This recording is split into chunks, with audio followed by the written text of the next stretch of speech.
Hello बच्चों।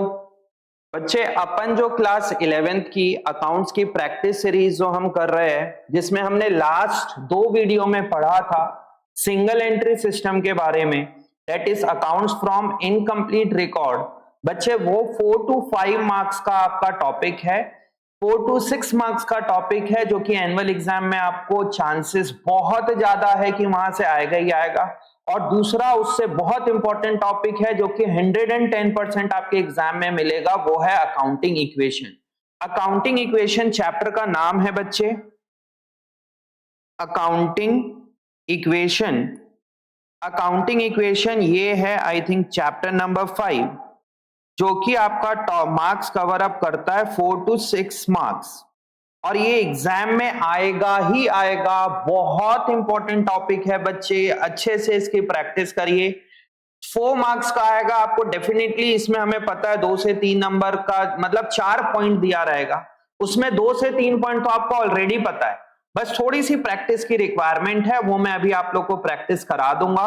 Please घर में आप लोग करिए। मेरा जो टारगेट है, मेरा जो पर्पस है, वो है कि जो बच्चे नहीं पढ़े हैं थ्रू आउट द ईयर और अभी से 25-30 दिन आप लोग के एग्जाम का है, तो मैं वो सारे करवाना, तो मुझे न्यूमेरिकल सारे चैप्टर्स है जो कि 13 चैप्टर है। शुरू में मैं टारगेट कर रहा हूं कि जो जो इजी चैप्टर है वो आप लोग कर लो, सो दैट कि साइकोलॉजिकली आप लोगों को लगे कि हाँ भैया, अकाउंटिंग सब्जेक्ट में जो न्यूमेरिकल चैप्टर्स है उसका मेरा ये चैप्टर ऑलरेडी कवर अप हो रखा है। ठीक है, तो आज हम करेंगे अकाउंटिंग इक्वेशन। इजी टॉपिक है बच्चे। आप लोग स्कूल में, ट्यूशन में, जहां भी कोचिंग जाते हैं, वहां पे आप लोगों ने कहीं ना कहीं ये पढ़ा होगा बैलेंस शीट। अभी जो हमने लास्ट टॉपिक किया है सिंगल एंट्री सिस्टम, उसी में इसका नाम क्या था? Statement of affairs. तो स्टेटमेंट ऑफ अफेयर या बैलेंस शीट में आप क्या लिखते थे? एसेट। और लेफ्ट हैंड साइड क्या लिखते थे? लाइबिलिटी। लाइबिलिटी के अंदर क्या आता था बच्चे? यहां पे आपके पास कैपिटल और बहुत सारे आउटसाइडर लाइबिलिटी। ठीक है, ये इसका फॉर्मेट हुआ करता था। ठीक है, ये उसका फॉर्मेट हुआ करता था, और ये दोनों का टोटल, एसेट और लाइबिलिटी साइड का टोटल सेम होता था। ये हमने पढ़ा हुआ है और 11th के बच्चे आप लोगों ने कहीं ना कहीं सुना हुआ है। अब ये जो फॉर्मेट के अंदर जो दिया हुआ है, इसी को फॉर्मेट के बाहर निकाल दिया गया, कुछ नहीं, और वही आपका अकाउंटिंग इक्वेशन हो जाता है। That is assets is equal to liabilities plus capital.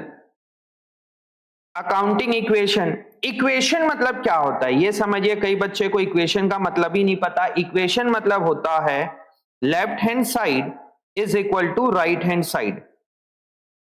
Left hand side is equal to right hand side. जैसे हम बोलते हैं 2 + 2 इज इक्वल टू 4। ये क्या हो गया बच्चे? एक इक्वेशन जिसमें लेफ्ट हैंड साइड और राइट हैंड साइड दोनों क्या होता है? इक्वल है। वैसे ही अकाउंटिंग के इक्वेशन में, अकाउंटिंग का इक्वेशन क्या बनेगा? Assets is equal to liability plus capital. बहुत इजी है। 2-4 क्वेश्चन करिए, अच्छे से करिए, डेफिनेटली आपका एग्जाम में फुल मार्क्स आएगा ये चैप्टर के अंदर, ये गारंटी है।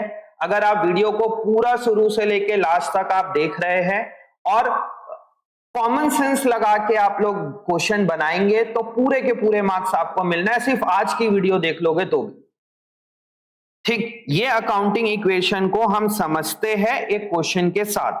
ठीक, तो पहला क्वेश्चन हम लेके आते हैं, क्वेश्चन नंबर 5। टीएस गरेवाल का क्वेश्चन नंबर 5 है बच्चे। Developed accounting equation from the following transaction, और ये 7 ट्रांजेक्शन दिया हुआ है। ठीक, तो एग्जाम में जो 4 मार्क्स का या 6 मार्क्स का आएगा, तो एक ट्रांजेक्शन 1 मार्क्स का जनरली दिया जाता है। तो 4 नंबर का होगा तो 4 ट्रांजेक्शन, 6 मार्क्स का होगा तो 6 ट्रांजेक्शन। कई बार थोड़ा सा पेपर लेंदी करने के लिए वो ट्रांजेक्शन, नंबर ऑफ ट्रांजेक्शन बढ़ा देते हैं और वेटेज कम रहता है, बट इन जनरल 4 मार्क्स के लिए 4 ट्रांजेक्शन रहता है। जैसे इसमें 60 ट्रांजेक्शन है, इसको हमें कैसे परफॉर्म करना है देखते हैं। Develop an accounting equation from the following transaction. तो इसके लिए पहले हम फॉर्मेट बना लेते हैं बच्चे। हमारा फॉर्मेट जो होगा उसको फॉर्मेट कर लेते हैं यहाँ पे। मैं बार बार स्केल यूज नहीं कर पाऊंगा, ठीक है। आप लोग बस प्लीज फॉर्मेट ठीक से बनाएंगे। ये है अकाउंटिंग इक्वेशन के लिए फॉर्मेट, थोड़ा सा ध्यान से देखना।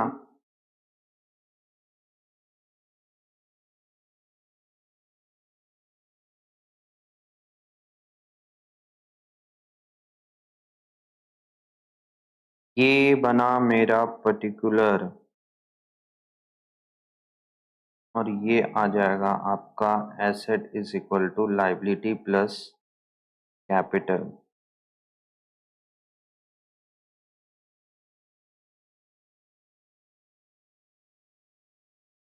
ये कुछ ऐसा है, एक बार लिखूंगा तो सब क्लियर हो जाएगा बच्चे बहुत अच्छे से, ठीक है। तो यहाँ पे मैं हेडिंग लिखूंगा सबसे पहले तो अकाउंटिंग इक्वेशन। बच्चे ये हेडिंग जनरली इग्नोर कर देते हैं, बट प्लीज बिना हेडिंग के आप लोग क्वेश्चन बनाना स्टार्ट ही मत करो। मैं जो ऑफलाइन पढ़ाता हूँ इतना डिटेल में हम क्वेश्चन करते हैं, इतनी प्रैक्टिस कराने के बाद भी बहुत से बच्चे अभी तक हेडिंग नहीं लिखते। तो ये बड़ा शॉकिंग लगता है, इतना कराने के बाद भी हेडिंग नहीं लिखते। प्लीज आप लोग एग्जाम में पहला आपका आंसर स्टार्ट ही होगा हेडिंग। अगर हेडिंग नहीं लिख रहे हो तो आंसर ही स्टार्ट मत करो। प्लीज सबसे पहले टारगेट रखिए आप हेडिंग का, ठीक। तो यहां पे आएगा आपका ये सीरियल नंबर, यहां पे आएगा ट्रांजैक्शंस, ट्रांजैक्शंस इसके अंदर आपको मिलेगा, यहां पे मैं दूसरे कलर की पेन से लिख देता हूं, assets is equal to liabilities plus capital. ये इस तरीके से बनेगा। जो जो एसेट होगा यहाँ पे लिखते जाएंगे, जो जो लाइबिलिटी होगा, और ये तो थोड़ा सा प्रेजेंटेशन में दिक्कत होती है बच्चों को, तो ये क्वेश्चन के साथ हम समझ लेते हैं क्या है, ठीक है। तो पहला ट्रांजेक्शन यहाँ पे गिवन है, जो पहला ट्रांजेक्शन है, Mohan's commences business with cash, ठीक। तो यहाँ पे मैं स्टार्टेड बिजनेस विद कैश लिख देता हूं, स्टार्टेड बिजनेस विथ कैश, या कैपिटल इंट्रोड्यूस भी बोल सकते हैं। तो बच्चे ध्यान देंगे, ये है ओनर, ये है बिजनेस। ओनर अगर बिजनेस में पैसा लगाता है तो बिजनेस के हिसाब से बिजनेस पे क्या क्या हो रहा है, बिजनेस के पास कैश आया, और कैश बिजनेस के लिए क्या है, कैश बिजनेस के लिए एसेट है। कितना रुपए लेके आया ये, 50,000 रुपए। तो कैश बिजनेस के लिए एसेट है 50,000 रुपए, यहां आ गया। और दूसरा इंपैक्ट, ये कैश कहां से आया, कुछ तो सोर्स होगा, डबल एंट्री सिस्टम कर रहे हैं। मेरे पास कैश आया 50,000 रुपए, उसका सोर्स क्या है, कहां से आया, ओनर ने लगाया। और ओनर जो पैसा लगाता है उसको हम क्या बोलते हैं बच्चे, कैपिटल बोलते हैं। तो पहला ट्रांजेक्शन में ये देखिए लेफ्ट हैंड साइड और राइट हैंड साइड ये ऐसा लिख दिया हमने, ठीक। दूसरा ट्रांजेक्शन करेंगे, और दूसरा ट्रांजेक्शन क्या बोल रहा है, purchase goods for cash ₹30,000। Purchase goods for cash मतलब बिजनेस ने कुछ गुड्स परचेज किया, तो बिजनेस के पास गुड्स आया और बिजनेस से क्या गया, कैश गया, क्योंकि सवाल बोला परचेज गुड्स फॉर कैश। अगर कैश वर्ड नहीं भी बोलता, साइलेंट रहता, तब भी मैं क्या मानता, गुड्स किस में परचेज किया गया है, कैश में। अगर कोई पर्सन का नाम मेंशन कर देता या क्रेडिटर लिख देता तब मैं क्या मानता, क्रेडिट में। बट ये बहुत इजी है, परचेज गुड्स फॉर कैश 30,000। तो बताइए इसका डबल इंपैक्ट क्या हो रहा है, परचेज गुड्स फॉर कैश, मेरा कैश कम हुआ और गुड्स आया। तो यहां पे मैं लिख देता हूं परचेज गुड्स, कितने रुपए का परचेज गुड्स फॉर कैश है, 30,000। तो होगा क्या इंपैक्ट बच्चे, आपका कैश कम होगा 30,000 रुपए। बच्चे इसमें ना प्रेजेंटेशन ध्यान देंगे, कई बच्चे का प्रेजेंटेशन बिल्कुल अच्छा नहीं रहता है, इसमें प्रेजेंटेशन का बहुत खेल है। तो आपसे कैश 30,000 कम हुआ, और क्या हुआ बच्चे, आपके बिजनेस में स्टॉक बढ़ा, और स्टॉक क्या होता है हमारे बिजनेस के लिए, एसेट होता है। तो ये मैं लिख के यहाँ पे इसको ऐसा क्लोज कर दूंगा, और ये मेरा यहाँ पे बन जाएगा न्यू इक्वेशन। ये मेरा एक इक्वेशन आ गया, 50 माइनस 30 कितना हो गया, 20,000 प्लस स्टॉक कितने का हो गया, 30,000 इज इक्वल टू कैपिटल कितने का है, 50,000। जरूरी नहीं है लेफ्ट हैंड साइड और राइट हैंड साइड दोनों आए। जैसे इस सवाल में देखिए, इस सेकेंड ट्रांजेक्शन में परचेज गुड्स फॉर कैश, आपका कैश कम हुआ और स्टॉक बढ़ा, मतलब एक एसेट कम हुआ एक एसेट बढ़ गया, तो सेटअप हो गया ये। तो इस तरीके से है। पॉइंट नंबर थर्ड, अभी आप ये पूरा सवाल करोगे तो पूरा कॉन्सेप्ट समझ में आ जाएगा। Third, purchase goods on credit, आपने सामान परचेज किया है उधार में, तो सोचिए इसका क्या करेंगे। Purchase goods on credit, credit में अगर आप सामान परचेज करते हो, कितने रुपए का है, 20,000 का, तो क्या क्या होगा बच्चे, आपका स्टॉक तो बढ़ जाएगा बिजनेस में, ये मैंने स्टॉक में लिख दिया। और दूसरा क्या होगा सोच के बताइए फटाफट, अगर मैं क्रेडिट में परचेज किया हूं, उधार में परचेज किया हूं, तो लायबिलिटी तरफ एक कॉलम बन जाएगा आपका, और नाम क्या होगा उसका, क्रेडिटर। जिससे आप उधार में सामान परचेज करते हो उसको हम क्या बोलते हैं, क्रेडिटर। तो एक लायबिलिटी साइड चल देगा यहां पे 20,000 रुपए। अब इसको क्लोज करेंगे तो देखिए मेरा न्यू इक्वेशन क्या बन रहा है यहाँ पे। न्यू इक्वेशन, कैश में आ गया 20,000 रुपीज, स्टॉक मेरा हो गया 50,000 रुपए का, इज इक्वल टू क्रेडिटर है 20,000 का और कैपिटल है 50,000 का। देख लीजिए लेफ्ट हैंड साइड और राइट हैंड साइड सेम है ना। कई बच्चे क्या करते हैं, 3-4 ट्रांजेक्शन के बाद नया इक्वेशन बनाते हैं। बिल्कुल भी आप अपनी स्मार्टनेस मत दिखाइए एग्जाम में। हर 2 ट्रांजेक्शन के बाद, मतलब फर्स्ट ट्रांजेक्शन सेकेंड ट्रांजेक्शन, तो आपका एक न्यू इक्वेशन बनेगा, फिर उसमें तीसरा ट्रांजेक्शन को ऐड ऑन करिए, फिर आपका एक और न्यू इक्वेशन, फिर यहां पे आएगा आपका फोर्थ पॉइंट। फोर्थ पॉइंट क्या बोल रहा है देखिए, सोल्ड गुड्स, इंपॉर्टेंट है बच्चे, इंपॉर्टेंट स्टार पॉइंट ये आपके एग्जाम में आएगा। पहला तो कमेंस बिजनेस विद कैश मिलेगा। एक important, sold goods for cash ₹12,000 costing 10,000। इसका मतलब समझिए, सोल्ड गुड्स कॉस्टिंग 10,000 फॉर 12,000। इसका मतलब क्या हो रहा है, 10,000 के चीज को मैंने 12,000 में सेल किया। तो दिमाग लगाइए आप लोग प्लीज। इन जनरल अपने पेरेंट्स से बात करिए, घर में छोटे भाई बहन बड़े भाई बहन है उनसे बात करिए, आपको प्रैक्टिकली देखने को मिलेगा। आपने 10,000 की चीज को 12,000 में बेचा। सपोज मेरे पास ये कुछ है सिस्टम माइक का, ये 10,000 का है, मैं इसका बिजनेस करता हूं। ये 10,000 की चीज को मैंने 12,000 में सेल किया, ठीक है। तो मेरे दुकान से, यहां पे पहले लिख लेते हैं सोल्ड, ट्रांजेक्शन में लिख लेता हूं sold goods costing 10,000 for 12,000। Cash में सेल हो रहा है कि क्रेडिट में, बताइए, सवाल कुछ नहीं बोल रहा। तो कैश में 10,000 की चीज को आपने 12,000 में सेल किया, तो बताइए आपके दुकान से स्टॉक कितने का काम हो रहा है। कई बच्चे बोलते हैं सर 12,000, भाई 12,000 से नहीं, 12,000 तो कैश आ रहा है। आपके दुकान से गुड्स कितने का गया, आपके दुकान से गुड्स गया 10,000, तो स्टॉक आपका कम कर दोगे। देख लो स्टॉक वाला जो कॉलम है, स्टॉक आपका 10,000 से कम हो गया। कैश कितना आया, कैश आया आपके पास 12,000 का। तो 10,000 की चीज को 12,000 में बेचोगे तो प्रॉफिट कितने का हो रहा है, 2,000 का। वो प्रॉफिट किसको मिलेगा, ओनर को, तो उसके कैपिटल में ऐड कर दोगे। तो ये आ जाएगा मेरा न्यू इक्वेशन। बच्चे मेरे लिए ना थोड़ी सी यहाँ पे लिमिटेशन है कि मैं बहुत ज्यादा डिटेल में जिस तरीके से ऑफलाइन में पढ़ाता हूं वो चीज अभी कवर अप नहीं कर हो पाएगा, क्योंकि हम कर रहे हैं अभी एग्जाम ओरिएंटेड। तो थोड़ा सा आपको भी समझना पड़ेगा। आप इतना भी कर लोगे ना तो भी आप अकाउंट्स में बहुत अच्छे स्कोर कर लोगे एनुअल एग्जाम पे। तो बताइए मेरे पास कैश कितने का हो गया बच्चे, 32,000 का कैश, 40,000 रुपए का स्टॉक, क्रेडिटर 20,000 का और कैपिटल है यहां पे 52,000 का, ठीक।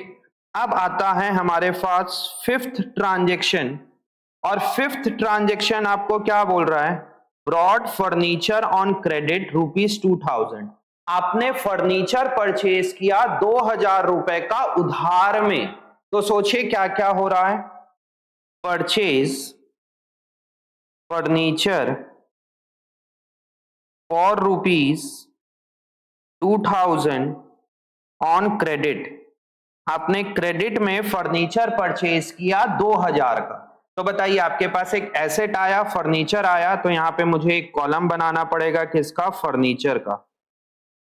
फर्नीचर का, तो मैं ये 2000 का फर्नीचर का कॉलम के अंदर लिख दिया, 2000 का फर्नीचर। अगर कैश में परचेज करता तो मेरा कैश माइनस होता। बट बताइए क्या ये सवाल में आपने कैश में परचेज किया कि उधार में? उधार में। उधार में परचेज करोगे तो कहा जाएगा वो लायबिलिटी साइड। कई बच्चे इसको क्रेडिटर में ऐड कर देते हैं, बट नहीं बच्चे, अगर आप एसेट उधार में परचेज करते हो तो जिससे परचेज करते हो उसको वेंडर बोला जाता है। क्रेडिटर किसको बोलते हैं? जिससे आप गुड्स, ट्रेडिंग गुड्स उधार में परचेज करते हो। जिस चीज का बिजनेस कर रहे हो उसका आप गुड्स परचेज करोगे तो क्रेडिटर होता है। तो ये जाना चाहिए वेंडर पे, बट क्रेडिटर में भी कई लोग लिखते हैं और वो सही भी हो जाता है, मतलब जनरली वो बोला जाता है, बट स्पेसिफिकली आप एकदम कॉन्सेप्चुअली जाओगे तो जिसको आप एसेट उधार में जिससे परचेज करते हो उसको वेंडर बोलते हैं। उधार में परचेज किए हो तो आपके लिए लायबिलिटी आएगा, और ये यहां आ गया, और मैं इसको क्लोज करूंगा तो ये बन जाएगा बच्चे मेरा न्यू इक्वेशन। और न्यू इक्वेशन में मेरा कैश कितने का हो गया, एक सेकेंड, मेरा कैश कितने का हो गया 32,000, 40,000 का स्टॉक, 2000 का फर्नीचर, 20,000 का क्रेडिटर, 2000 का वेंडर एंड 52,000 रुपीज का कैपिटल। आई थिंक कोई डाउट नहीं होना चाहिए, यहां तक बहुत इजी है सवाल। अब आता है पॉइंट नंबर 6। पॉइंट नंबर 6 बोल रहा है paid cash to creditor rupees 15,000। आपने क्रेडिटर को 15,000 रुपए दे दिया। Paid cash to creditor, creditor को 15,000 दिया तो आपका कैश कितने से कम होगा बच्चों? 15,000 से ये कैश कम हो गया, और दूसरा आपकी लायबिलिटी भी तो कम। मेरे लिए कर्जा था 20,000 रुपए क्रेडिटर को देना था, मैंने अभी 15,000 दे दिया, तो मेरा क्रेडिटर कितने से कम होगा? 15,000 से। तो ये मैं अपना क्रेडिटर को कम कर दूंगा, और ये बन जाएगा मेरा फिर न्यू इक्वेशन। 32 माइनस 15 कितना हो जाएगा ये? 17,000, 40,000 का स्टॉक, 2,000 रुपए का फर्नीचर, ये ध्यान देंगे ब्रैकेट में आएगा, 5,000 रुपीज का क्रेडिटर को और पैसा देना है, 2,000 का वेंडर और 52,000 रुपीज का कैपिटल। तो ये हो गया। एक लास्ट ट्रांजेक्शन हमारा बचा है, डेट इज ट्रांजेक्शन नंबर 7। और ट्रांजेक्शन नंबर 7 आपको क्या बोल रहा है? Salary paid. बच्चे एक एक्सपेंस वाला भी पॉइंट आ गया। 1,000 रुपए का सैलरी पे करोगे तो एक्सपेंस को हम क्या करते हैं? Salary paid. तो सिंपल सी बात है सर, कैश तो कम होगा, इसमें तो कोई डाउटफुल नहीं है। अगर आप सैलरी पे करोगे तो आपके लिए क्या है वो? एसेट। कैश कम हो गया। आपने पे कर दिया तो क्या है वो? एक्सपेंस है। इस साल आपने सर्विस मिल गई, आपके लिए एक्सपेंस है, तो उसको क्या करते हैं बच्चे? अपन एक्सपेंस को कैपिटल में से माइनस करते हैं। एक्सपेंस को हम कैपिटल में से माइनस करते हैं और प्रॉफिट को कैपिटल में प्लस करते हैं। तो ये बन जाएगा मेरा न्यू इक्वेशन। कैश हो गया 16,000 का, स्टॉक हो गया 40,000 का, 2,000 का फर्नीचर, 5,000 रुपीज का क्रेडिटर, 2,000 रुपीज का वेंडर एंड 51,000 रुपीज का कैपिटल। और ये होता है आपका अकाउंटिंग इक्वेशन क्लोज। बट यहां पे एक गलती करते हैं बच्चे जो लास्ट में नहीं लिखते, ये लिखना चाहिए, बहुत इंपॉर्टेंट है। यहां पे लिखना होता है assets is equal to liability plus capital. Asset कितने का है बच्चे? टोटल आपके पास 40 और 16 56 58 एसेट है आपके पास 58,000 का।